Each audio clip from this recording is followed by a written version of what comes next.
Ei, seja muito bem-vinda. Esse é o podcast Pode Inspirar, feito especialmente para nós mulheres, que seja um ambiente de acolhimento, de inspiração, de ideias, que você saia daqui cheia de força, de coragem para fazer acontecer o que está no seu coração, com muita vontade. Para dar início a esse podcast muito especial para mim, eu convidei uma pessoa que fala de uma coisa que toca muito forte em mim, que a palavra é coragem. O nome dela é Fabiana Maimone e ela é uma mulher de múltiplos potenciais. Mãe, jornalista, palestrante, muitas coisas. Ela é muitas coisas e é o que precisamos ser. Aliás, nós estamos acostumadas muito a ser muitas coisas, né? De vendedora de colchões a diretora executiva de uma das maiores empresas de cenografia do país. Hoje, CEO da Coragem Company, apresentadora do Coragem Cast, escritora best-seller com seu livro Mapa da Coragem. Eu costumo dizer que quando a gente escreve livro, a gente já pode morrer, porque tá tudo, muitas coisas registradas. Então, estou feliz demais de entrevistar alguém que já escreveu preciosidades. Ela é autêntica, criativa, vulnerável, a cara do Pode Inspirar. E está aqui hoje para compartilhar sua história e nos ensinar, dentre muitas coisas, sobre coragem. Fabiana Maimone, seja muito bem-vinda. Esse lugar é nosso, é seu. Abra seu coração, eu quero saber de você. Obrigada por ter vindo. Gente, que honra! Que honra estar aqui com você, Lu. Para mim é um privilégio imenso. A gente estava conversando ali um pouquinho antes nos bastidores desse amor que você carrega por esse projeto. Eu acho que coragem é agir com o coração, né? Que bom que você colocou o seu coração à nossa disposição para nos inspirar. Estou muito feliz de estar aqui com você, viu? Eu também. Fábio, vamos lá. Isso aqui, essa mesa nasceu e a vontade que eu tinha era de criar um espaço onde nós mulheres pudéssemos nos inspirar em outras mulheres, né? Maravilhoso, eu acho que a energia masculina é importante e necessária, mas eu acho que a gente hoje vive uma era, um novo espaço, um novo tempo, em que a gente entendeu que ser protagonista também é muito gostoso e necessário. Então eu queria começar desvendando um pouco da sua trilha, assim. Quem é Fábio, de onde ela veio, por quê e como nasceu essa coragem na sua vida? Eu sou uma pessoa que nasceu em Jequié, no interior da Bahia. E isso é a primeira coisa que eu adoro falar, porque as pessoas, às vezes, quando vem o livro, prefácio de Luísa Trajano, vê nas livrarias, aí acha que tem que ter nascido em algum grande centro, feito alguma grande coisa, e, na verdade, é uma batalha de dia a dia, todos os dias. Eu brinco que qualquer coisa que eu vá fazer da minha vida, o primeiro compromisso que eu faço comigo é: a gente vai até o fim. E eu brinco. Sempre foi assim? Sempre foi assim. Sempre. Desde que eu me entendo por gente. Eu sou uma pessoa que eu fui tida como corajosa a vida inteira. Sabe quando você cresce uma criança e fala: essa menina é corajosa. Essa menina é corajosa. E eu falava: que diabo de coragem é essa? Que as pessoas veem em mim e que de repente é diferente e que faz sentido para outras pessoas. Quando eu cresci, eu passei a olhar para isso. O que eu tenho que chamar a atenção das pessoas? Isso era uma coisa que ficou comigo durante muito tempo. Mas contando um pouquinho dessa história, eu vou começar da parte que eu fali completamente. Eu adoro essa parte. Porque eu comecei... Você faliu logo no início da brincadeira? Cara, meu primeiro negócio... Você já deve ter comido o crepe da Barra em alguma festa. Sim, na vida, aquele crepe de cone, que até hoje ele existe. Mas quando eu comecei... Imagina que eu comecei minha vida adulta, eu passei de primeira na Federal para fazer jornalismo. Aí depois fui fazer faculdade na Espanha. Depois voltei. Aí fui morar em Londres para aprender inglês. Aí lá eu aprendi a fazer crepe. Aí falei, vou ficar milionária. Gente, mais barato do que uma acarajé. Mais saudável, mais rápido, mais gostoso. Vou vender mais crepe do que acarajé na Bahia, ponto. Não tinha santo que tirasse aquilo da minha cabeça. Voltei de Londres. Falei, não preciso mais aprender inglês de nada. Então meu inglês é the books on the table e está muito bom. E aí, minha filha, aprendi a fazer crepe, voltei, trouxe o chefe da França, o gerente da minha creperia da França, foi o chefe da minha creperia aqui, abri na Afonso Celso, na Barra. Inaugurei com show de Netinho, eu fiz uma presepada aqui em Salvador, isso era 2009, mais ou menos. Fiz uma presepada aqui em Salvador, importei equipamento da França, e do jeito que eu subi, porque eu tava assim, né? Sou a empresária. Sou tudo, meu amor. Eu desci assim, ó... Sabe quando você sobe uma escadona assim, alguém faz assim, ó, não é aqui não, linda, desce. Desce. Demorou quanto tempo? 3 você lá anos. em cima? Não, subindo 1 ano e meio, descendo foi 1 ano e meio, assim, ó. Tá. E aí eu perdi tudo ali. vocês não são em dados, a gente está falando de 2000, eu fiquei de 2008 a 2011, eu saí devendo 60 mil reais. O salário mínimo era 480 na época, só para a gente fazer um comparativo ali. Então, foi um PhD gigantesco, porque minha mãe dizia, né, se você tivesse dado certo no crepe, você ia ser uma pessoa insuportável. Tá. Extremamente arrogante. Porque o começo da minha vida foi um começo que as coisas eu queria, eu fazia e dava certo. Com a creperia eu queria, eu fazia e dava muito errado. E aí, no final, eu escrevi um livro chamado Não Faço O Que Eu Fiz, baseado em um fracasso real, que é o meu primeiro livro, que é a história da creperia. A história da creperia, ela é inteira contada. É engraçadíssimo o livro. Porque hoje é muito legal você rir daquilo que você fez. Mas é uma história engraçadíssima e essa história existe. E aí, para não dar spoiler, porque existe o livro, este negócio existe até hoje. Tá. E ele transformou a vida de alguém que trabalhou comigo. Aconteceu uma coisa muito legal no processo e esse negócio existe até hoje. Mas ele não é mais seu. Ele não é mais meu, ele é de um casal. E esse casal vive muito bem, obrigada, deste negócio até hoje. Maravilhoso. E essa história está contada nesse primeiro livro. Mas aí o que aconteceu? Peraí, calma. Calma, que eu adoro detalhes. Vamos. Não. Se eu perguntar para você quais os pontos importantes da sua falha nesse processo, que você olha e fala assim... Não façam isso, amores. Fala aí para mim. Primeira falha. Eu achava que bastava querer. Tá. Gente, não basta querer, tá? Você tem que se preparar. Planejamento. Então, assim, a minha certeza era da alma, Lu.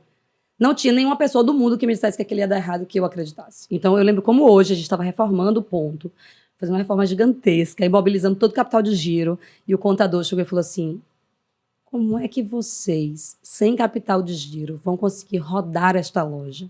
Aí eu falei, meu amor, você não tá por fora do tanto de gente que eu conheço em Salvador. Você é louca. Porque na minha cabeça, a clientela de um restaurante ia se satisfazer com os meus amigos. Você nem conhecia tanta gente, Fábio, porque a gente não se conhecia, Fábio. Você tava louca.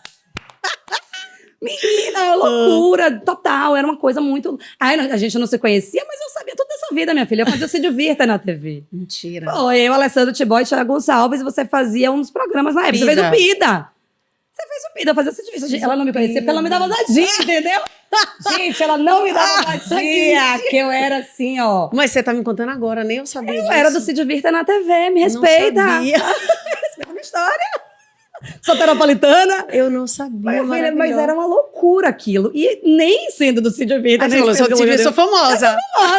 Era tipo isso. Oh, Deus. Sabe nada, inocente. Sabe nada, inocente. Então, era um negócio que o ego sempre pautou as minhas decisões da creperia. Eu queria ser grande, eu queria ser dona de franquias, eu queria ser tantas coisas. E aí o meu contador, no dia, falou assim, que Deus te abençoe. Porque se depender da sua noção, não vai rolar. Nada. Literalmente boa sorte. Eu falei, você tá bem louco, meu filho, você não sabe de nada. E aí, assim, nesse Você Não Sabe de Nada, a vida me mostrou que realmente eu não sabia de nada. E quando eu decidi acabar com a creperia, foi no dia que eu descobri que estava grávida. Gravidez zero planejada, porque ninguém imagina que vai engravidar. Ninguém imagina que vai engravidar, é ótimo, não é engravidar sem mais. Você imagina, minha linda. Não, né, minha linda? Você imagina, querida. Pois é, mas eu descobri que estava grávida. O peixe urbano, lembra do peixe urbano? Lembro. O peixe urbano estava chegando no Brasil. A primeira oferta de Salvador foi da creperia, que era uma tentativa da gente sair do buraco com o peixe urbano. Só que o peixe urbano, na época, era assim, ó, você tinha um crepe a R$10, você vendia 5, o peixe urbano te pagava R$2,50 em 2 parcelas, um em 25 e um em 25. E você tinha que entregar 2.000 crepes. Eu não sei se vocês lembram, sabiam dessa negociação, mas na época era assim. E ali a gente desceu, tipo assim, pegou a pá de cá e falou, agora tampa a tampa do caixão, que... Enfim. Acabou a brincadeira. Bom, Fábio é maravilhosa, né? O desejo do coração, ela não planejou a creperia. Não. Ela só teve a vontade no coração e ela não planejou a gravidez, pessoal. E também foi muitas coisas. Quantas pessoas engravidam sem planejar? Ô, Lu, e deixa eu te dizer uma coisa disso, que eu vou pegar o gancho para não perder isso, que é muito importante. Quando as pessoas me diziam que eu era muito corajosa a vida inteira, era muito por conta dessas coisas. Eu fazia, eu sempre fui muito realizadora. Paguei sempre preços muito altos por essas realizações, mas eu sempre realizei. E quando eu comecei a estudar muito o que era coragem, como ela se desenvolve, qual é a lógica da coragem, eu nunca fui corajosa, eu sempre fui precipitada. Tá. E é uma coisa absolutamente diferente. Imagina que coragem é uma régua. Existe um extremo que é a covardia e um outro extremo que é a imprudência. Aí você vai de covardia, hesitação, coragem, precipitação e imprudência. O desafio é a gente equilibrar essa régua. a gente conseguir sempre, porque coragem é um processo de construção da nossa segurança. A gente precisa se sentir seguro para fazer alguma coisa. Perfeito. Se não estamos seguros para fazer ainda, possivelmente a gente vai se precipitar caso faça. Ou hesitar caso não faça. O desafio é chegar nesse momento que a gente, não é que a gente agora sabe tudo, é que agora a gente está disposto a pagar o preço. Vou te dar um exemplo. Perfeito. Então, a segurança, vamos lá. Então, a segurança para nós mulheres darmos o próximo passo É fundamental. não significa... Tá, mas vamos lá. O que é segurança? Porque, por exemplo, nasce pode inspirar. Que segurança é essa que eu preciso ter? Porque nasceu, eu estou trazendo para mim. Nasce do meu coração, há alguns anos atrás. Deixei de botar para rodar por milhões de desculpas e autossabotagem e protelações, e daqui a pouco vai dar certo, daqui a pouco tudo passou na frente como prioridade, mas nunca morreu, e eu falava, precisa nascer. Algo maior me dizia que precisava nascer isso aqui. Que segurança é essa que precisa ter? Porque eu precisei fazer nascer. Pronto. Quando você sente que a segurança chegou, você está disposta a pagar o preço. Tá. Pode ser que não dê certo. Tá. Pode ser que dê muito Perfeito, certo. perfeito. Só que a hora que você fala, agora eu não vou esperar mais. Isso. Agora eu vou jogar no mundo. Isso. Você se sente apto a pagar o preço. Esse preço pode ser um preço muito alto, muito baixo, pode não ter preço nenhum, mas você está convicta daquilo. Tem uma tríade que hoje ela rege todo o meu conteúdo dentro da Coragem Academy, que é mais ou menos o caminho do discipulato quando a gente olha para a filosofia. Então, quando você é discípulo de um filósofo, por exemplo, você vem para um processo de não tem um conhecimento sobre alguma coisa. Nunca nem passou para... Por exemplo, quando eu falo para as pessoas, coragem é uma habilidade que você treina, a pessoa olha assim, nunca pensei sobre isso. Pronto, aí você despertou, te despertei. Aí você precisa estruturar um processo de reflexão. E se eu fizer isso? E se eu fizer aquilo? Por que eu acho isso? Quais são as consequências daquilo? Você começa a refletir bastante. Os cenários, né? Os possíveis cenários. Possibilidades, quem vem comigo, como farei, qual preço que pagarei. É o seu momento de reflexão. Até que isso vira uma convicção. Quando vira uma convicção, ela é sua. Não se tangencia certo ou errado. Eu não posso concordar ou discordar de você, ela é sua.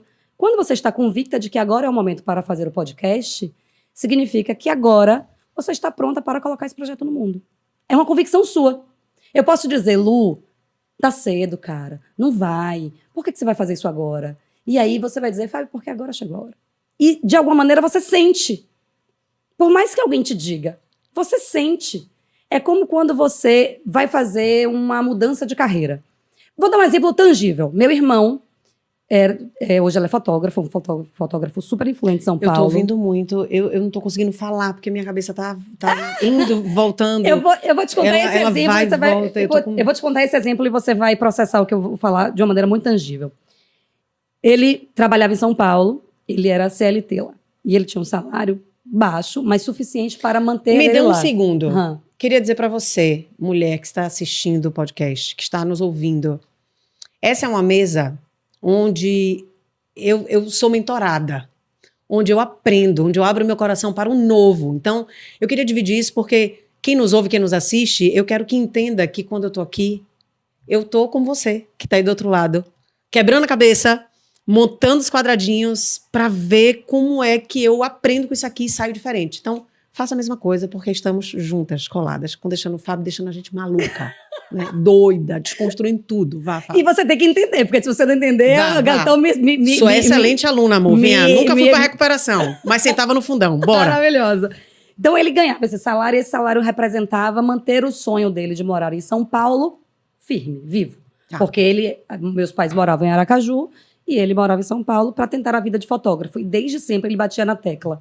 Eu quero ser fotógrafo de moda. Se eu for generalista, eu nunca vou ser especialista. Eu sempre vou ser visto como um generalista, mais um. E aí, só que ele era muito humilhado por essa mulher que era a contratante dele. E aí teve um dia que ele me ligou e ele falou assim, irmã, eu não aguento mais. Eu tô pensando em pedir demissão, o que você acha? Aí eu falei, se você está me perguntando, é porque você ainda não está seguro. Qualquer arrependimento, você vai pagar um preço que você ainda não está preparado para pagar. No dia que você tiver certeza absoluta do que fazer, você não vai querer perguntar a ninguém. 15 dias depois ele me ligou e falou, pediu demissão. Tá. É sobre isso. Então, o que você me perguntou é, como que eu estou segura para Quando eu sei que a segurança chegou, quando você não precisa perguntar mais a ninguém. Perfeito. Perfeito. Caiu a ficha?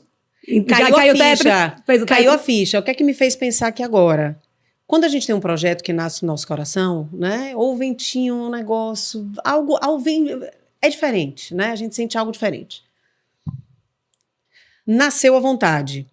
Você tem a vontade de colocar para o mundo, só que o que eu fiquei refletindo é que muitas vezes você precisa de mãos para pegarem na sua mão e falar: valido com você, vamos junta. Só que existem momentos que a gente precisa ter cuidado quem a gente ouve, quem a gente pede conselho, porque pessoas que te amam, te adoram, te admiram, podem ser, inclusive, aquela pessoa que fala: não acho, não, mas e tal, e isso e aquilo, e coloca tantos questionamentos que você pode entrar numa bolha de uma grande interrogação e você não vai colocar para o mundo que você precisaria ter colocado se talvez não tivesse perguntado a ninguém. Exatamente. Bom, para mim isso é uma linha muito tênue, porque ao mesmo tempo que você precisa ter uma certeza no seu coração que você precisa executar, você precisa muitas vezes da mão do outro. Queria aproveitar e agradecer, reconhecer algumas pessoas e parceiras nesse projeto. O Urban Studio, é esse estúdio maravilhoso que eu tô, que foi o estúdio que quando nasceu no meu coração essa vontade, há 2 anos atrás, mais ou menos, foi nessa cadeira que eu sentei com o dono desse estúdio, Christian, muito obrigada, na minha frente. E eu falei: a vontade é de fazer um podcast para ouvir mulheres, eu posso inspirar. E ele foi: bora, pode fazer, só vem e comece. 2 anos. Ele falou: bora, eu não fiz. Essa mulher que está aqui do meu lado, Leila Caroline, vem cá. Vem. É uma amiga e foi uma mulher. Vira para lá, minha linda, pra você ficar, ó, aqui abaixo. Isso, minha linda. O povo te conhecer. Essa é Leila Caroline. Tá boa, tá tudo organizado. Essa mulher foi muito importante para mim, porque ela, durante anos, segurava a minha mão, literalmente, mas não assim, na simbologia, mas ela falava: bora, você tá esperando o quê? Você é uma potência, você é isso, você é aquilo. E a gente fala: um dia a gente vai trabalhar junto. Então, hoje nasce o Pode Inspirar porque Leila me impulsionou. Então, eu hora nenhuma ouvi não faça. Entende? E por isso que eu tava aqui assim: meu Deus, e por que eu não consegui? Por que eu não coloquei? Por que eu coloquei? Era tudo dentro de mim mesmo. Não era nada nem ninguém, nem o mundo, sabe? Estudo eu tinha, parceira eu tinha, Leila tava comigo, eu conheço um monte de gente, com toda modéstia, mas para colocar sentada aí para ouvir histórias de mulheres que eu super admiro, por que não nasceu? Então, assim, o que faltou? E o mais engraçado é que nasce agora o Pode Inspirar, não tá com a espuminha personalizada do jeito que eu quis, não tá com a caneca personalizada. E eu falei: sabe de uma coisa? Eu não quero mais saber. Então, na verdade, essa minha coragem foi transformada quase numa palavra, eu não sei se essa palavra me concede, mas quase uma revolta comigo e o meu espelho. Acabou. Para de brincar. Acabou de desculpa. Para de brincar. E Deus aqui: embora, minha linda, tá esperando o quê? E eu falava: já vou ser... morrendo de vergonha. E eu falei: acabou. Então, foi muito mais uma guerra pessoal. Mas sempre é, Lu. Sempre é? Sempre é uma guerra pessoal. Nada para uma mulher decidida. Nada para uma mulher decidida. O problema é que as mulheres não estão decididas. Elas param um step antes. A hora que uma mulher decide efetivamente começar, terminar, parar, mudar, voltar, entrar, ninguém para uma mulher dessa. O problema é que a gente se perde no processo. Você está falando da rede de segurança. No livro, o livro se chama Mapa da Coragem, exatamente porque eu proponho um mapa. Não é um método, não é um passo a passo, não é um você vai ler e você vai sair por aí sendo o alecrim corajoso do mundo. Não é sobre isso. É sobre um mapeamento de qual é a lógica que você pode usar para ter coragem, para fazer alguma coisa. Se você identifica hoje: eu quero fazer o podcast, estou insegura. Qual é o caminho que eu posso percorrer para construir a minha segurança, para ter coragem de fazer aquilo que eu desejo? Isso é o mapa. O principal pilar, na minha concepção, e eu falo no final, eu subi um lado da montanha. Existe uma montanha, que é a vida, eu subi um lado da montanha. O que eu vi desse lado da montanha está mapeado aí. Talvez você suba um outro lado e eu adoraria saber que lado foi esse que você subiu para a gente trazer um monte de informação, cada um fazer a sua convicção. Mas no lado que eu subi, A rede de apoio, ela é fundamental. Qual é o maior erro? Então, se você puder prestar atenção em uma coisa nesse podcast, presta atenção nisso. Pelo amor de Deus, você... Pra mim, isso muda o jogo de todo mundo. O que acontece? Quando você vai se aconselhar para fazer algo que você precisa de coragem, ou seja, se você precisa de coragem para fazer alguma coisa, o seu cotidiano não funciona mais. Confere? Confere. Senão, continuava ali no cotidiano. O cotidiano é um lugar seguro, é um lugar tranquilo, Pronto, é um lugar que você tá conhecido confortável. ali, talvez não confortável, mas conhecido. Tá. Mas é ruim, mas conhecido. Você lida com aquilo de uma maneira bacana, beleza? Pronto. Se você precisa de coragem, você precisa sair daquele lugar e fazer algo diferente. Sim, precisa a barriga doer. Pronto. Então, supondo, vamos trazer um exemplo hipotético, certo? Eu quero me divorciar. Estou numa relação ruim, uma relação abusiva, quero me divorciar. Vou me aconselhar com minha mãe, casada há 40 anos, devota da família, que não trabalhou, que foi sustentada pelo marido, e estou eu dizendo para ela que quero me divorciar. Ela vai dizer de jeito nenhum, casamento você precisa ela tá olhando para mim? Não. Ela tá olhando para ela. Ela tá olhando para o que ela entende que é melhor, baseado num quadro de referências que é dela, beleza? Então, eu jamais posso me aconselhar com alguém que tem algum benefício de alguma forma com aquele conselho que está te dando. Por exemplo, qual era o benefício dela, por exemplo? Essa situação é hipotética. Qual é o benefício dela? Minha filha vai continuar casada para a sociedade. Eu não quero uma filha divorciada. Então, existe um benefício ali, ainda que indireto.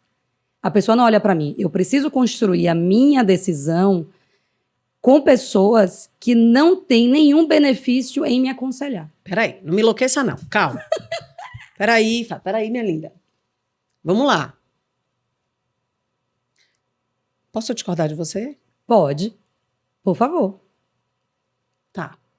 Não é muito cômodo eu sempre me aconselhar com pessoas que vão dizer, siga. Mas por que elas vão dizer siga? Existem dados. Qual é o grande lance? Imagina que você é uma empresa. Existe um conselho da empresa. O conselho da empresa não está aqui para te dizer siga. Está aqui para te dizer, no cenário 1, é isso aqui. Perfeito. No cenário 2, é isso aqui. Perfeito. No cenário 3, é isso aqui. Perfeito. Então, a genialidade da rede de segurança, da rede de apoio, é quem que você escolhe para o seu conselho. Porque se você escolher só gente que te fala amém, você não está se aconselhando. Tô falando de conselho, tô falando de estratégia. Você está falando uma coisa maravilhosa. Eu fazia uma terapia e saí dessa terapia porque a minha terapeuta concordava comigo em absolutamente tudo. Fiquei completamente revoltada. Falei, essa mulher não tá me levando para nenhuma estrada nova. Pronto. Não tá discordando de mim em nada. Tudo que eu falava, ela falava, assim é difícil, né? Assim, eu falava, pô, ela tá deixando mais difícil ainda. Pronto. Quero sair da terapia. Pronto. Então você captou exatamente o que eu falei. Se você não saísse da terapia, você ia achar que era aquilo ali. Amém, amém. Ela tá falando que é assim mesmo, ela tá falando que é difícil, então vou continuar aqui. E aí você se desencoraja a fazer algo, porque no fundo, é assim para ela, que é alguém que você tá pagando para se aconselhar. Mas imagina que você... Por isso que eu falo, a gente precisa aprender a se dissociar emocionalmente das decisões. A gente tem que aprender a ler mapa. A gente tem que aprender a escrever prós, igual criança. Passa uma régua aqui no meio, ó, o que é bom, o que é ruim. Eu vou te dar um exemplo que eu vou tangibilizar o que eu tô falando. Eu entrevistei uma pessoa uma vez, e aí ela foi morar em Portugal para fazer pós-graduação. Quando chegou em Portugal, ela odiou estar lá. E ela saiu da Unilever, que ela era trainee. Abandonou a carreira corporativa, porque ela queria fazer pós-graduação, que ela queria ir para a Europa, ela queria ir para o mundo. Quando chegou lá, ela começou a sentir uma tristeza tão absurda, só que ela desalugou o apartamento, vendeu tudo que tinha dentro, vendeu o carro. Os pais quase morreram do coração, porque não queriam que ela tivesse largado a carreira corporativa, e ela foi para a Europa. Quando chegou lá, ela estava muito infeliz, muito feliz. Aí ela contou que ela, em frente à cama dela, ela botou post-its laranja e post-its verdes. Post-its laranja eram motivos pelos quais ela deveria ir embora para o Brasil. Post-its verdes eram motivos pelos quais ela deveria continuar em Portugal. E ela disse que, seguidamente, ela acordava e ela olhava para aquela lista e ela relia aquela lista. E aí, no motivo para ficar em Portugal, tinha coisa tipo, o vinho aqui é barato. Ela falou, cara, não faz sentido eu ficar morando em Portugal porque o vinho é barato. Aí ela ia e tirava da parede. E aí ela começou a ter os motivos para voltar a parede inteira e os motivos para ficar... O único que ficou no final foi, eu não posso desapontar meus pais. E aí ela olhava para aquela parede e ela falou, cara, eu não posso fazer a minha vida. Para agradar o outro, nem meus pais. Ela arrancou aquilo e foi embora. E ela falou, agora eu lido com as consequências da minha decisão. Se eu tiver que voltar para casa dos meus pais, eu lido com as consequências de voltar para casa dos meus pais. Eu estou pronta para assumir isso. Gente, ter coragem não significa que vai ser feliz, não, tá? Tem nada a ver. Perfeito. Uma coisa tem nada a ver com a outra. Ter coragem significa que você banca aquilo, que você encontra paz naquela decisão, que você está pronta para dizer, aqui eu fico. Mas aqui tá ruim, ok, mas é um ruim que eu banco. A gente sempre paga um preço, Lu. Tá. Vamos lá. Tô Sim, não, bugando. peraí, não, calma. Tá, Você não vai ficar incompleto, calma, pronto. Hum. Tem as pessoas que nos aconselham, certo? Certo. Entendemos. Entendemos. Essas pessoas podem ser pessoas desconhecidas, podem ser pessoas da internet. Você cria uma hipótese, pega essa hipótese e sai perguntando a um monte de gente. Gente, eu tenho uma coisa que eu tenho um pouco de agonia, que é a preguiça das pessoas. É uma preguiça que a gente tem de fazer por nós. Quem quer a resposta sou eu. Então, se eu tenho uma hipótese sobre a minha transição de carreira e eu não pergunto a ninguém porque eu tô com preguiça de perguntar, então lide com a sua frustração de tomar uma decisão que não está pensada o suficiente. Perfeito. Eu acho que a vida é nossa, a gente tem que minimamente querer ter o trabalho de viver da melhor maneira possível. Então, essa é uma coisa que eu sou muito convicta disso. Tem outra galera, que é a galera que nos ajuda a agir. Meu conselho deliberativo da minha vida me aconselhou, tomei minha decisão. Pronto, agora eu preciso de uma galera para me ajudar a agir. Vou dar um exemplo. Decidi que vou me mudar. Não quero saber sua opinião, se eu devo mudar ou se eu não devo mudar. Ó, Lu, te amo, você é minha amiga. Não quero saber sua opinião sobre a minha mudança, porque você é uma pessoa que nunca mudou na vida, eu já mudei 26 vezes. Então, você é uma pessoa que vai achar que eu não devo, porque o seu quadro é esse, mas eu já decidi. Só que você é advogada, faça meu contrato, vá. Vai me ajudar a agir. Perfeito. Pronto, aí uma galera que ajuda a agir. Vai ver o caminhão, vai ver o contrato, vai ver a casa, vai resolver a ação. Ó, operação. E tem gente que só serve para amparar. Você me falou 4 tipos de pessoas? 3. 3. Quem nos aconselha, Tá. quem nos ajuda a agir e quem nos ampara. Ampara. Ampara. Deu tudo errado. Mas... Volte. Desculpa, não te ouvi, só fiz merda. Porque Da também colda. é bonito falar, vá com coragem, tá? Mas se der tudo errado, eu moro na rua, oi. Tem que estar no planejamento. Tem que estar no planejamento, quem é que te ampara? E essa Tá. galera que te ampara, que é outra sacanagem, que a gente é acostumada a fazer, é o seguinte: a gente não diz pra essas pessoas o movimento que a gente tá fazendo. Que eu vou contar com você no final se der tudo errado. Exato! Ela tem que estar minimamente ali sabendo que o B.O. pode estourar na mão dela. E ela Tá. te ama tanto que ela vai te amparar. É sobre isso. Tá. Minha filha tem uma filha de 13 anos, na adolescência. Ela toma as decisões dela lá e eu falo, vai dar merda, vai dar merda. Tá. Beleza, ela foi lá e tomou. Se der ruim, eu não vou acolher? É óbvio que eu vou acolher. Vai. Eu sou a pessoa na rede dela que ampara. Ela é a pessoa na minha rede que ampara. Vamos falar um pouco de maternidade? Vamos. Vamos falar um pouco de maternidade. Você tocou num assunto para mim super sensível. Ao mesmo tempo, eu enxergo a maternidade com uma grande responsabilidade. Sim, me enxergo como um porto seguro para amparar meus filhos, sempre que necessário. Porém, contudo, todavia, entretanto, deixo muito claro na criação com eles que escolhas erradas, consequências negativas. Escolhas sem muita responsabilidade e consequências negativas. E nem sempre eu poderei estar lá para resolver, amparar, dar jeito. Então, tem várias vezes que a gente tem uma rede de apoio, de amparo, mas na maternidade, que é o assunto que a gente está falando, várias vezes eu, como mãe, acho que eu tenho que deixar ele quebrar a carinha. Tô certo? Você vai deixar ele quebrar a cara, mas você vai amparar ele depois. Você não vai tirar ele da consequência. Tá? Você não vai tirar ele da consequência. Mas você vai fazer o quê? Não, agora você vai embora morar na rua. Não. Você vai amparar ele. Tá. Você vai amparar ele. Eu falo pra Mila, a minha conversa com Mila sempre foi estreita e reta. Sempre falei pra ela, por que você só fala não? Eu falei, amor, bem-vindo ao mundo. Olha que maravilha, tô te preparando pro mundo. Isso. O mundo é não por cima de mãe, não, minha irmã. É assim que você vai ter a vida inteira. Então, eu estou fazendo com que a sua caminhada lá na frente seja mais leve. E você não vai entender isso hoje. E tá tudo bem. Só que lá na frente, quando você crescer, você vai dizer, desgraçada, tava certa. Genial. Mas aí ela ouviu, aí ela temou, aí ela foi lá e fez, aí ela se lascou toda. Eu vou falar. Te avisei. Falei, mas vem cá que eu faço sua sopa. Fábio, por que a gente vive tudo de novo, mais uma vez, repetidamente? Aquela velha história de minha mãe falava, só quando você tiver filho, Só quando cara, você hoje eu tiver vivo filho. tudo. Por Tudo. quê? Porque o ser humano é assim, não vai mudar, né? A vida é pedagógica. Enquanto você não aprender aquela lição, ela vai ficar encontrando formas e meios de te dar aquela lição ali. Você vai repetir até a hora que você aprender. Pode reparar que você vai viver os mesmos problemas em ciclo até você aprender.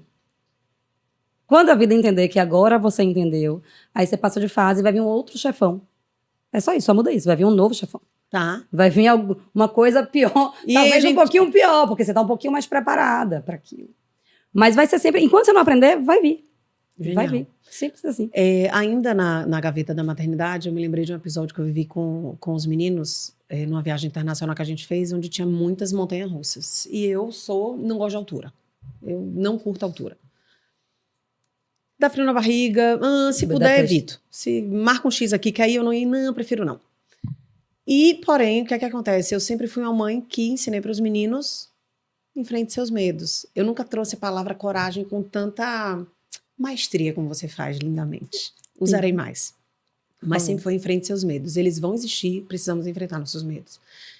E aí a gente estava num parque onde a montanha-russa dava um looping de costas, amor. A montanha-russa ia 90 graus e ela descia de costas.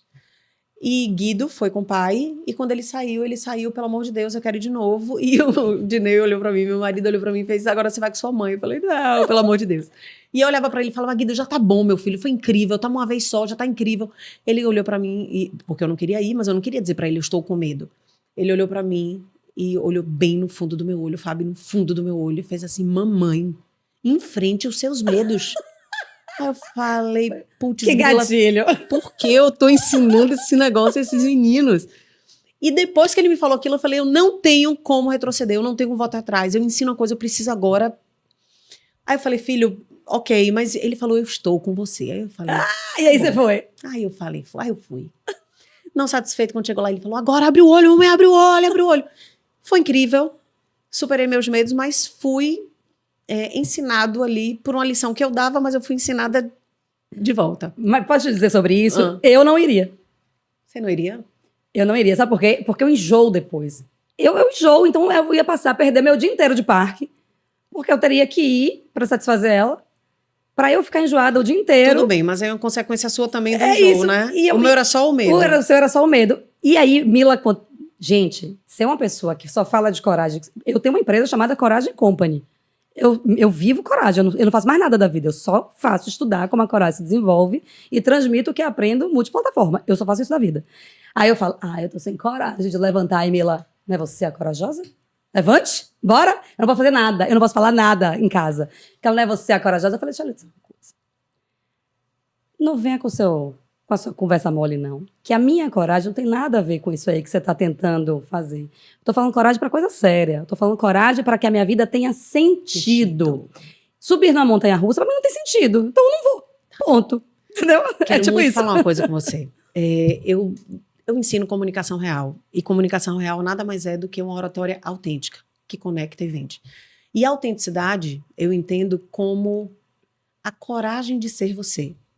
Coragem, eu tenho coragem. Então, o que você está me trazendo aí tem uma conexão genial e profunda com o que eu acredito de verdade, que é o coragem de dizer não. Oxe. Não, muito obrigada. Adoro não. Não tenho problema Vou tatuar também. na testa, eu adoro não. Não, eu distribuo não. Eu também não tenho problema de dizer Distribuo não. não. Né? De o que a gente fala assim, qual é o grande problema da humanidade hoje, inclusive de não ter a coragem de se comunicar, de dar cara para bater, de gravar vídeos, de subir num palco, de se comunicar com pessoas. Gente, de chegar num restaurante e falar, desculpe, o prato está errado, o prato está frio, eu gostaria de trocar. Coragem, autenticidade, segurança no que eu sou, né? Para falar, para se comunicar. E o não é uma gaveta preciosa na autenticidade. Posso te contar uma história? De dizer não. Deve. Vou te contar uma história. Sabe o TED? Claro. Eu dei branco no palco do TED. Você tá falando de comunicação Júri. real? Isso. Eu dei tela azul no palco do TED. Dei branco total, e aí eu falei... Cheio de gente na sua frente. Poxa, a plateia inteira. Minha mãe na frente, a plateia inteira. Aí eu tava falando, eram 4 coisas, aí falei 1, falei 2, falei 3, cadê a 4? Esqueci. Aí falei, gente, deu branco. Em cima do palco. Aí eu falei, Ainda bem que é gravado, porque aí a gente regrava, aí a pessoa da plateia não, da organização, falou, não, a gente vai ter que começar do começo e tal. Lu, eu voltei foram 8 segundos de branco. Tá. 8 segundos. Eu voltei pra mim, aí falei, gente, coragem é isso. Coragem é se expor emocionalmente. Isso. É você estar disposta a correr o risco. E nada disso foi erro. Eu queria que vocês sentissem a vulnerabilidade pulsa. O Miguel mais bem dado da minha existência. Saí ovacionada do palco. E você gravou de novo? Claro que não. Claro que não, escute. Aí fui e desci do palco assim, rapaz, que Miguel da porra. Mas assim, a coragem é isso. Coragem. A coragem é isso. Ali eu tinha experienciado o ápice do que é coragem. Porque falar em público é um dos maiores medos da humanidade. Sim. Registrado. Mais do que morrer. Só que escute, aí, beleza.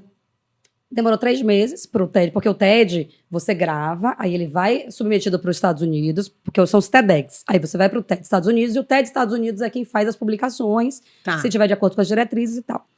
E aí, quando subiu, o meu estava editado. A parte que eu falo deu branco, ela foi suprimida do negócio. Então, se você estivesse assistindo, você ia assistir, era um TED ok, que eles conseguiram juntar de um jeito que nem fazia tanta diferença aquilo.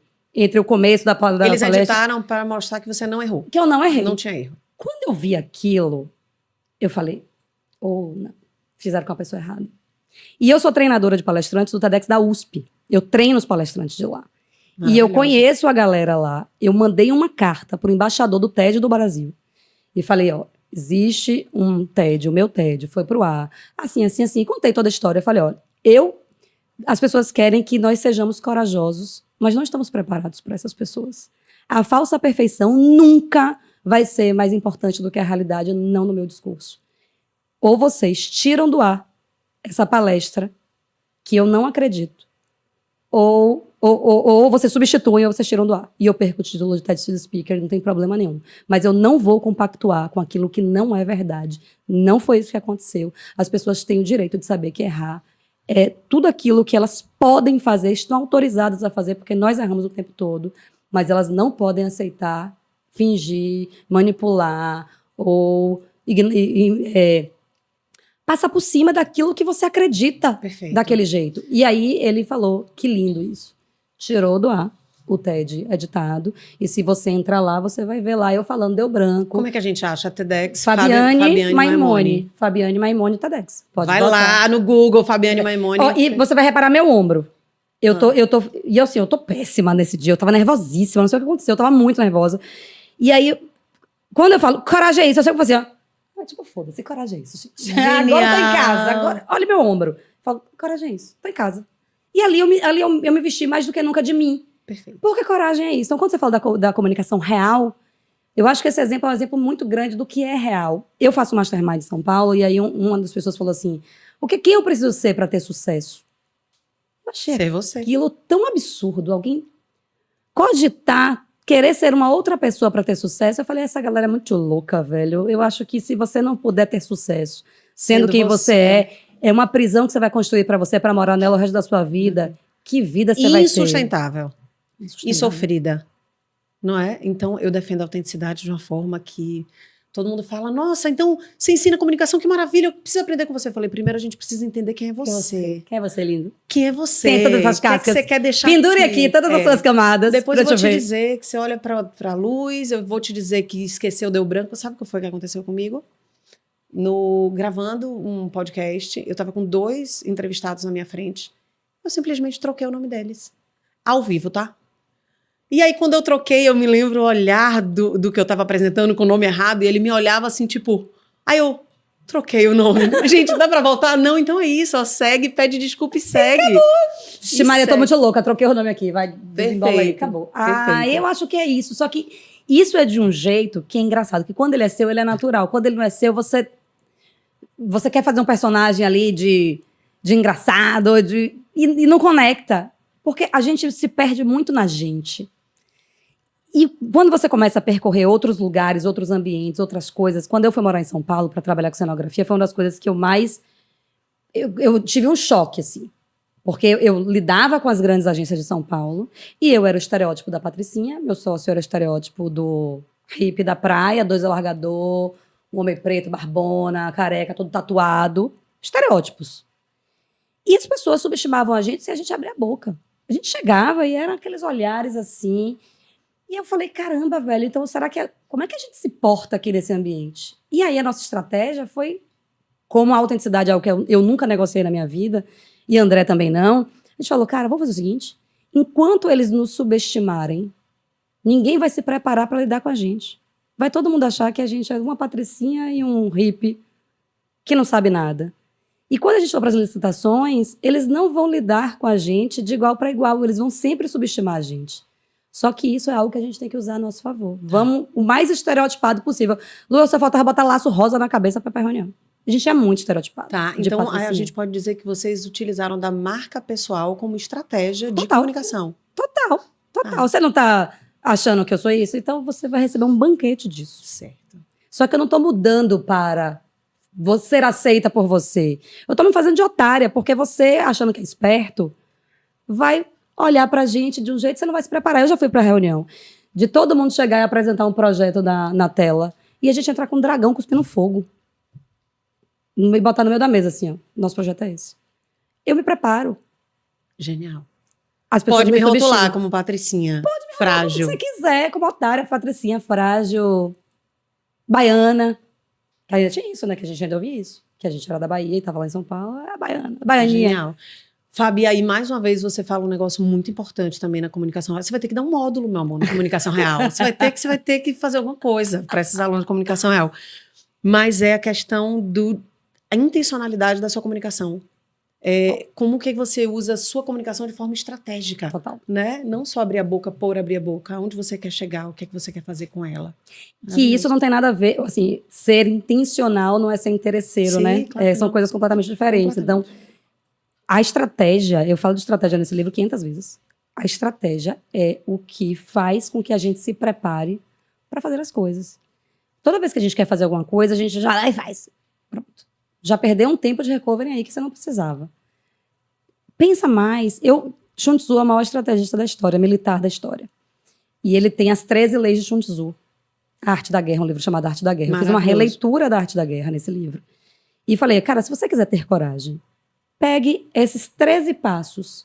Se você seguir esses 13 passos, ao final desses 13 passos, você vai ter um panorama real da situação. Simples assim.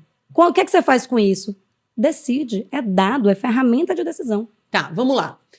Tô aqui pensando, enquanto você fala, naquela mãe, naquela mulher que tá assistindo a gente, tá ouvindo a gente, tá dirigindo, tá levando a filha pra escola, e tá com o filho com febre, e tá 1000 sonhos guardados na gaveta, te ouvindo e falando, meu Deus, como eu preciso ter coragem realmente pra tirar da gaveta. Luciana fez o Pode Inspirar, ela colocou, e eu preciso. Qual é o primeiro passo? O primeiro passo é olhar querendo ver. Você tem que olhar pra sua vida querendo ver. Porque a gente olha sem querer ver, né? A gente olha assim, ó. Ai, vai dar tanto trabalho se eu olhar pra isso. Tá. Primeira coisa, quantas vezes a gente... Vou trazer você de exemplo, posso? Claro! Quando você fala que durante 2 anos o Pode Inspirar ficou no seu coração e você não colocou ele no mundo, provavelmente você olhava pra ele sem querer ver. Ele tava aqui, aí quando ele aparecia, você... Ai, não, agora não dá, agora eu tô ocupada. Agora Não dava, eu coloquei várias gavetas de desculpa. Não Tipo dava assim, porque eu era CLT... E eu só tinha tempo depois das 18. Tem que Não querer dava. ver, Porque... Bom, e por que eu não gravei depois das 18? Porque eu não gravei 21 horas. Tem que orar. Porque quando você quer ver, isso implica em você ter trabalho. Olha, eu tenho uma coisa que posso até entrar num assunto polêmico. As pessoas falam, ai, criar filho é tão difícil. Eu discordo veementemente. Eu acho que criar filho dá trabalho. Tá. É um trabalho gigantesco. Você tem que querer muito. Você E tem falar que 10 vezes a mesma coisa, Você tem que estar muito afim. Do que dizer assim, ai, menino, toma aqui esse tablet, cala a boca. Sai daqui. Dá trabalho. A nossa vida, Lu, dá trabalho. Se eu te disser as coisas que eu já fiz que deram trabalho, eu conto na palma da mão quantas pessoas eu conheço, e conheço poucas, que estariam dispostas a fazer as coisas que eu fiz na minha vida para lutar por aquilo que eu acreditava. Eu sempre fui uma pessoa que falei, velho, eu não vou viver uma vida medíocre. Eu tenho sonhos demais. Eu sempre fui sonhadora. Só que eu sou uma sonhadora que realiza. Eu gosto da sensação de fazer, mas depois não deu certo, foda-se, mas eu fiz.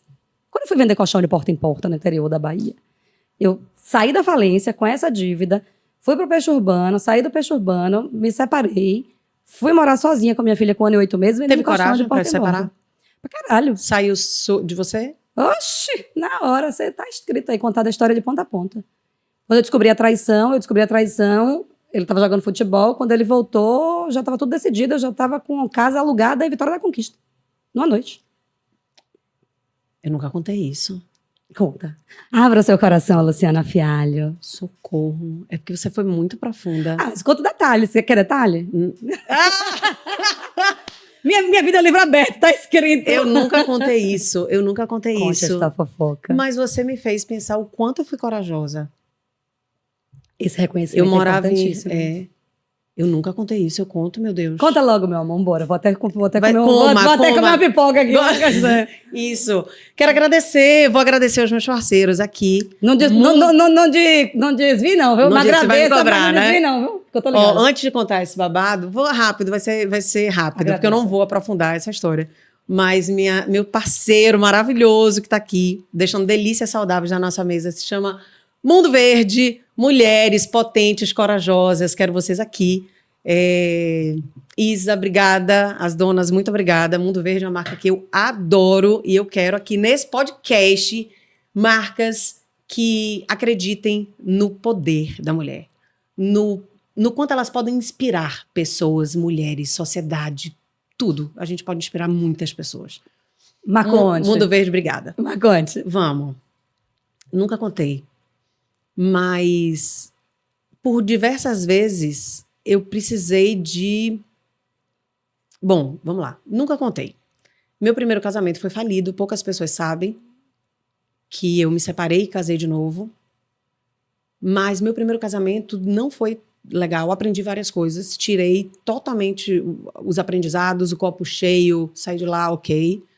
Curada, ressignifiquei tudo. Hoje entendo tudo. Mas por diversas vezes eu busquei coragem para me separar. E, obviamente, eu dividia isso com a mãe, casada por, 40 anos, com um casamento muito sólido com meu pai. Nunca foi de dividir muito, de querer ouvir muitas pessoas, para não sair da rota do meu coração, porque eu sabia o que ele dizia. E também nunca fui de dividir essa intimidade muito grande assim com muita gente. Minhas amigas são aquelas de 1000 anos, acabou. E descobri uma traição num dia à noite, à tarde, e foi até a noite. Quando ele chegou em casa à noite, eu falei, boa noite, acha um lugar para você dormir, porque aqui não vai ser. Eu morava em outro país. Eu arrumei uma mala, enquanto chorava e me despedaçava, vendo aquilo ser destruído. Mas eu sabia que eu não sustentaria aquilo. E peguei o avião no dia seguinte. E voltei para casa. E recomecei a minha vida. E foi muito doloroso, mas me fez muito forte. E me fez entender exatamente, depois dessa dor do primeiro casamento, o que é que eu não tolerava mais. O que é que eu não tolero, não suporto, isso aqui não passo a página, não negocio. Descobri, eu precisei passar por um buraco emocional, por uma dor muito forte, para me conhecer profundamente, para dizer, eu sei quem eu sou. Não aceito isso aqui, isso é inegociável. Meu próximo casamento, isso aqui não pode existir. E graças a Deus, Dinei, meu amor, um beijo em você. É um parceiro, amigo, que me encoraja nos sonhos, quando eu preciso, me deu 2 filhos lindos. E, cara, como é preciso ter coragem para o novo e como tudo pode se reconstruir. Tão simples quanto isso. Mas eu tive o amparo de uma casa com um pai e uma mãe que falou, volte, deita aqui. E vou te trazer, eu faço a Casa da Coragem, que é um projeto de viagens imersivas que eu levo mulheres. Vamos falar de coragem, volta, vem pra cá. Não, mas eu vou falar disso aí. Eu vou falar exatamente disso aí. Tá. Porque o que é que acontece? Muitas mulheres que estão nos assistindo podem falar e pensar, eu não tenho pra onde voltar. Eu não tenho quem me ampare. Isso é muito sério. Muito sério. Pronto. E aí eu vou te dizer o que aconteceu na Casa da Coragem. A gente estava na Casa 1 e tinha uma senhora de 60 anos que estava com a gente lá. A gente passa 3 dias trabalhando extenuamente o desenvolvimento da coragem de cada uma delas. E aí, quando eu dou esse conteúdo do... Extenuamente foi bonito. Foi bonito, você gostou? Nossa, extenuamente. É porque eu tô tentando ser contratada pra ser professora do bagulho dela. Maravilhoso, comunicação real. Aí escute. E aí, eu fiz esse conteúdo lá, que era de quem ajuda a agir, quem ampara, quem aconselha e tal. Esse mesmo conteúdo que eu tô falando pra você, a gente faz lá. E a gente pede, dentro da Casa da Coragem, que você escreva 3 nomes. 3 pessoas que te aconselham, 3 pessoas que te ajudam a agir, 3 pessoas que te amparam, até pra gente ter essa noção se a gente, de fato, tá bem servido das pessoas que estão ao nosso redor. Ela teve uma crise de choro absurda, porque ela falava, Fábio, eu vivi 60 anos e eu não sei o que eu fiz da minha vida durante 60 anos. Porque eu não consigo botar ninguém. Nem quem ampara, nem quem ajuda a agir e nem quem aconselha. E aí foi muita conversa com ela para trazer ela de volta ali. Não é porque você não construiu durante 60 anos que você não pode construir a partir... Lembra do despertar? Sim. Existe uma ausência de conhecimento. Mas aí você desperta. Aí você reflete, aí você faz uma convicção. Esse caminho, ele funciona para qualquer das situações que você quiser na sua vida. E aí, isso foi tão sério para ela que ela levou para terapia. E aí, por que eu vou contar essa história? Porque se você não tem ninguém para te amparar, você presta atenção nessa história. E ela levou isso para terapia e ela falou, e ela é uma mulher cristã, muito cristã. E aí ela chorando muito, falou para a terapeuta dela, falou, o que é que eu fiz em 60 anos, que até hoje eu não consigo ter ninguém nas minhas redes? E ela falou, gente, como assim? O que é a Divina Trindade? Qual é o papel do Pai? Qual é o papel do Filho? Qual é o papel do Espírito Santo? Como assim você não tem que te aconselhe? O que é que o Espírito Santo faz? Como assim você não tem ninguém que te ajuda a agir? O que é que Jesus Cristo faz? Como assim ninguém te ampara? E o Pai serve para quê? Que cristianismo é esse que você vive? Que quando você precisa, você não encontra? Então, é um ressignificá-lo do entendimento de qual é a sua fé, de qual é a sua vivência, de qual é a sua experiência. Mas a partir do momento que ela ressignificou isso, a vida dela mudou completamente, porque ela passou a ter este apoio que é espiritual. E ainda assim, no terreno, que nós estamos aqui encarnados, ela começou a pensar em quais são as pessoas para fazer com que aquela rede dela funcione. Então, se você hoje não consegue ter ninguém, pronto, você despertou, olha que legal, tô te contando. Você não tem ninguém, você também não tem uma fé professada tão forte quanto a dela. Sim. Ok, mas você despertou. Comece a refletir, porque a sua vida vale essa reflexão. Comece a pensar. E se você não tem ninguém, qual é o seu papel nisso? Você tá na cena. Ou seja, você vive achando que você se basta? Deixa eu te contar, você não se basta. Impossível. Nós não nos bastamos. A gente vive num coletivo. Sozinho a gente teria morrido lá atrás, comido por todos os bichos. A gente parou de morrer pelos bichos porque a gente andava em bando. É sempre sobre isso. Então você despertou, vai refletir, vai montar a sua rede, que isso vai ajudar no seu encorajamento de maneira absurda. Tenho certeza do que eu tô falando. Fábio, e o Pode Inspirar é isso. A ideia é que a gente tem aqui, nesse núcleo de mulheres, de cruzamento, de network, essa palavra é tão... É como se fosse coragens trocadas, sabe? Vai ter lugares que eu vou precisar da sua coragem, que eu vou precisar... Gabi sabe mais do que eu, Leila sabe mais que eu. Fábio é boa nisso, Fábio. Então, assim, que esse seja o lugar, e essa foi a ideia também, de acolhimento para que voltássemos a viver em bando. Exatamente. Entre mulheres. Porque é massa quando a gente volta em bando com homens, massa, mas, cara, eu conheço a sua dor. Mulheres e aquele homem, ele não conhece a dor que eu vivo. De uma filha com febre em casa, quase cancelando meu podcast, né? A mulher entende o que a gente vive. Então, a vontade do Pode Inspirar também foi de, tamo junto. Eu conheço o que você vive, eu sei o que você passa. Eu tô feliz da vida, eu conversaria com você mais algumas horas. Que bom, fico feliz. Conversaria. E você não sabe, preciso te dizer isso, quando você abriu seu coração para falar da sua traição, você autorizou inúmeras mulheres que estão nos assistindo a contar também. Quando uma mulher tem coragem de contar aquilo que muitas guardam embaixo do tapete, elas encorajam que um bando venha.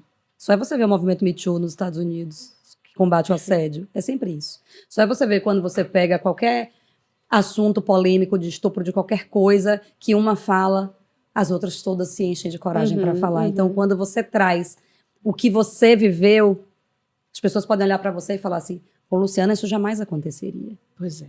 Mas com você também acontece, porque não é sobre nós. Com Gisele Bündchen acontece. Perfeito. Não é sobre nós. Na verdade, eu nunca tinha colocado em público Por cuidado com a família, cuidado com o meu casamento. Meus filhos não sabem, inclusive, que eu tenho o primeiro casamento. São as crianças, eles não, né? Eu não cheguei a ter essa conversa com eles. 6 e 7 anos, para mim, é muito cedo ainda para entenderem isso. Saberão. E não contei, não por nada, por vaidade, nada. Mas era só proteção para o que eu vivo hoje. E, tipo, se passou, passou, massa. Mas a partir do momento que eu entendo que eu tô aqui para compartilhar e fortalecer a outra, que bom. Não, por isso que eu contei logo. E meu ex mora aqui em Salvador, viu? E eu contava essa história em São Paulo, tava longe. Agora, todo dia eu conto em algum canto. Falo, quem mandou trair? Se fudeu. Aqui agora o meu tá longe, eu nunca mais nem vi. Então isso também ajuda pra caramba. Não, e hoje ele é meu amicíssimo, assim. A gente se dá super bem com a esposa dele, com tudo. Mas a história é minha. Eu não vou dizer que essa história não aconteceu. Ela aconteceu e foi um fator extremamente importante da minha vida, na minha construção. Tem um livro de Viktor Frankl chamado Em Busca de Sentido. E ele fala o seguinte, quando a gente fala assim, você tá sofrendo por causa disso, que bobagem. E ele fala, gente, não se hierarquiza sofrimento. Tem gente que quebra um dedo mindinho e vai sofrer loucamente. Tá. Porque essa pessoa provavelmente tem muitos espaços vazios dentro dela. O que seria hierarquizar sofrimento? É você achar, tipo assim, poxa, eu perdi na autoescola, tô aqui triste, sofrendo. Aí a pessoa do lado perdeu o irmão. Tá. Aí você fala, porra, eu tô aqui sofrendo porque eu perdi disso e ele perdeu o irmão. Tipo, não é justo eu sofrer por isso. É como se o meu sofrimento fosse pequeno e o do outro fosse maior. Tá. E aí Viktor Frankl fala, isso não existe. Sofrimento é um estado gasoso. É como se ao menor sinal do sofrimento, esse gás se espalha dentro do seu corpo. E dependendo do tanto de construção que você tenha dentro dele, ele se espalha muito. Vou dar o exemplo de você, vou dar o meu exemplo. Quando eu sofro uma traição, é como se eu consolidasse um pedaço ali. Essa dor eu conheço. Quando esse gás se espalha, ele não se espalha mais por ali. Porque ali ele bate e eu conheço aquela Já dor. conheço. É uma dor conhecida. Você solidifica Você solidifica. E aí, quanto mais... Por isso que as pessoas que sofrem muito são muito fortes. Não é porque elas são muito fortes que agora elas resolveram ser muito fortes. Mas elas têm repertório na dor. Perfeito. Então o gás não vai mais lá. Gostei. Cara, eu tenho muito repertório na dor. Imaginei lá. Eu tenho muito repertório na dor. Você tá toda durinha por dentro, você tá durinha, né, durinha. Eu falo, Gabriela é minha testemunha. Eu tenho muito repertório na dor. De você dizer assim, cara, esse gás, pra se espalhar e assim... E acabar comigo não vai rolar. Não vai rolar. Não vai rolar. Não vai rolar. Gostei disso. Não vai rolar. Gostei disso. Tá. Talvez eu não tenha tanto repertório na dor. Veio meu pai na cabeça. Olha, minha conversa aqui com você duraria mais 4 horas. Grande problema. A gente vai ter que estender isso aqui de algum jeito. A gente grava podcast número 2. Segundo episódio. Por que Leila tá com esse rosto de choro assim, gente? Leila tá chorando? Chorou? Lembrou de quê? Separou e não me contou? Porque eu não tô sabendo. Você tá autorizada, a Lu autorizou. Pode contar. Vamos fazer um de funk. Lencinho personalizado pode inspirar. Tem que ter aqui para os convidados. Para mim também, viu? Vai ser de lascar. Esqueci, mas vou voltar. Rimou. A gente tá falando do repertório da dor. Você falou, eu não tenho repertório da dor. Eu ia falar, não tenho tanto repertório da dor. E foi meu pai que degenerou por longos 16 anos, uma dor da pi. Mas eu nunca fiquei no vitimismo, porque também via uma mãe que nunca se vitimizou com aquela dor e sempre transformou aquilo em algo, bora pra frente, o que é que a gente tá aprendendo com isso, bora seguir. Então eu fiquei pensando assim, talvez eu não esteja tão durinha no repertório da dor. Mas a vontade de ver, não é o positivismo tóxico, não, mas a vontade de ver tem nada a ver com o copo cheio nas situações, por mais que elas sejam nubladas, doloridas. Cara, e aí? Próximo passo. E o próximo? Porque aqui eu não vou ficar. Então... É sobre isso. É sobre você... Gente, vai chorando. Eu falo direto, deserto é lugar de passagem.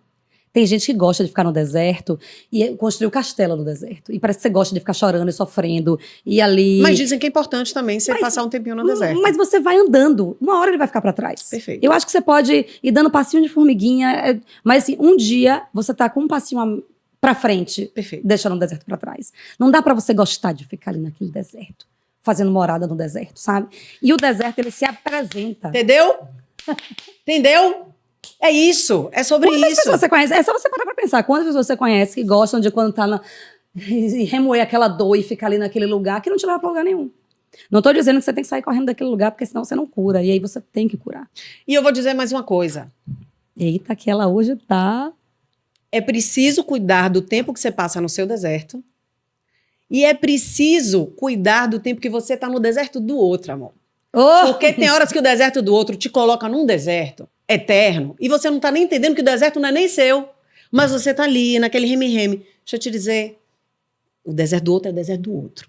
Vive um pouco, eu acho que a gente tá aqui para se acalentar, mas tem uma hora que você tem que ser a mulher do... Dá uns tapas na cara da amiga e fala, bora, minha querida, bota o salto e vem chorar comigo. E tá tudo bem, exatamente. né? E não é Legal. sobre parar de chorar, você vai continuar chorando. Você só não vai continuar chorando parada, você Perfeito. continua chorando e vai fazendo aquilo que precisa ser feito. Agindo. Para de ficar fazendo castelo no deserto.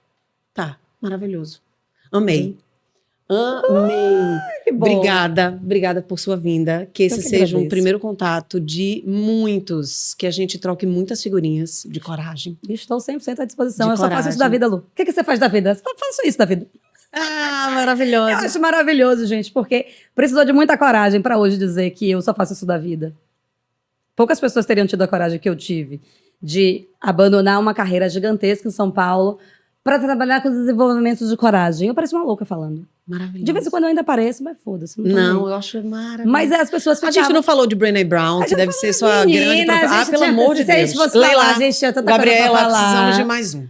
Ô, minha filha, não te contei tanto babado, tanta Ó, deixa eu te fofoca. dizer, precisamos de mais um. Tô à sua Vai ter que disposição. ter. Vai ter que ter, tá. Mas é um desperdício uma conversa dessa não ser dividida com a audiência. Ah, eu acho que... Fabiane e Salvador não dá. Eu acho Vocês que o povo precisam precisa... dela. É, cara, porque eu vou te dizer, o conhecimento que tem dentro desse livro, ele salva vidas, Lu. E não é porque eu escrevi, não, é porque ele salva vidas real e ele salvou a minha. Quando a gente entende como é que faz pra ter coragem genuinamente e que isso é verdade, porque tem muita diferença. Quando isso é verdade, a gente salva vidas. Mesmo. Genial. A gente aprende a viver uma vida que faz sentido, que tem um porquê você tá vivendo aquela vida, sabe? Você pergunta aí, se você estiver em casa, que você estiver ouvindo a gente, ou no carro, ou em qualquer lugar, você pergunta assim, isso que eu tô fazendo agora tem sentido? Por que eu tô fazendo isso? Pode ter sentido pra alguém, mas tem sentido pra mim. Tem sentido pra mim, tem sentido pra pessoa que eu quero ser, pra pessoa que eu sou, pra mim tem sentido. Porque se não tiver sentido, você já abre a primeira lâmpada. Lembra da historinha? Você desperta. Desperta, gente, desperta. Sai desse modo zumbi que a gente vive, desse modo automático que a gente vive. Desperta. Isso que você está fazendo agora, nesse momento, ouvindo esse podcast. Tirando ouvir o podcast, que isso tem sentido. Mas para onde você está indo, a sua rotina tem sentido com a vida que você quer viver? Quando eu comecei a me questionar isso, quando eu trabalhava na cenografia, eu falei, isso não tem sentido. Eu tô entregando cenário pros outros, que legal, massa, joia. E Eu não tô mais afim de entregar cenário pra ninguém, eu quero que o cenário todo se exploda, eu não quero cenário pra ninguém. genial. Eu quero fazer uma coisa que faça sentido. Meu coração, minha alma tem que vibrar. Porque se a minha alma não tá vibrando, eu tô vivendo tudo errado. Eu não tô afim de viver, eu não tô afim de ser morna. Eu não tô aqui pra ser morna. Maravilhoso.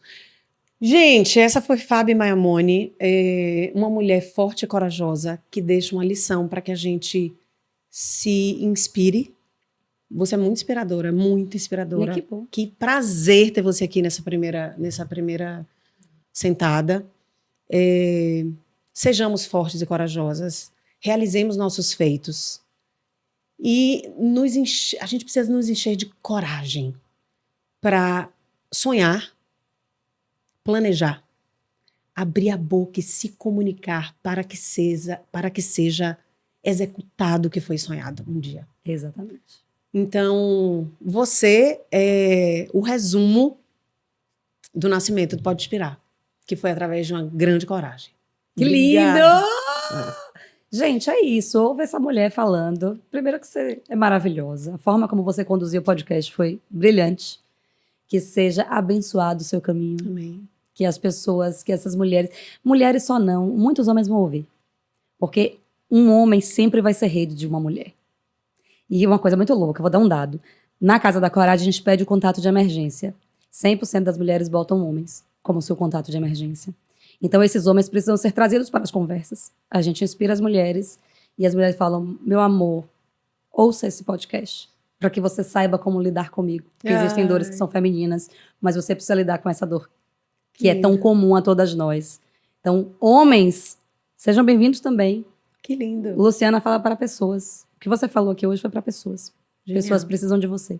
Maravilhoso. Vamos nessa. Nasceu, pode inspirar, seja bem-vinda. Essa mesa é nossa. Os convidados que estiverem aqui é para você se inspirar, para eu me inspirar, para que a gente saia daqui com a mente nova, fresca, mas que a gente possa executar na nossa vida algo que a gente não tinha pensado antes, mas a gente foi provocada, tá? Um grande beijo, fiquem com Deus e até a próxima.